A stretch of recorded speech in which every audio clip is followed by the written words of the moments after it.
Let's set up our SVN. So using a syringe, I'm gonna draw up 1 ml of Ventolin. Every time I do this or I deliver a medication, I have someone to cross-check that I am giving what I'm supposed to give. Now I'm drawing up 2 mils of normal saline to put with the Ventolin. I'm doing this because for an SVN to work efficiently, it needs at least 3 mils of liquid in its reservoir. Connect the aerosol mask here and the oxygen tube here. Make sure everything is connected properly and secured. Connect the flow meter to the wall outlet. Connect the nipple. Then connect the SVN to the flow meter through the oxygen tubing. I turned up the O2 flow to 7 liters per minute.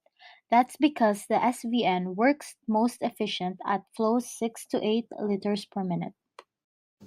The SVN doesn't produce aerosol when it is tilted, so adjust the patient in an upright position. Hey Jimmy, I'm gonna put this on you to help your breathing, okay? Usually, we assess patients before giving the medication and after the medication has taken effect.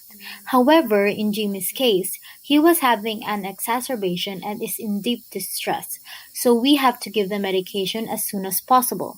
Furthermore, the medication doesn't take effect right away. Ventolin takes effect after about 15 minutes, so we can still assess the patients before and after the onset of medication. Time to document.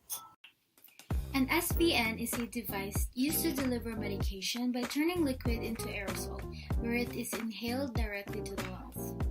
An SVN's disadvantage is that you need and waste a lot of medication, but it is ideal for tachypneic patients, like someone having an exacerbation and is in distress, because you don't need a breath hold or you don't need good coordination, things that really sick patients can't do.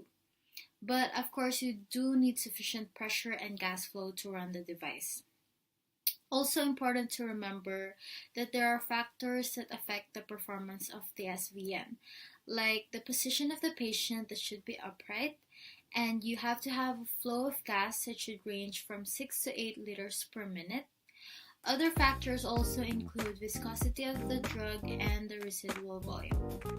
And lastly, in setting up an SVN, make sure that you have everything ready and the right medication and dose is counter checked with someone.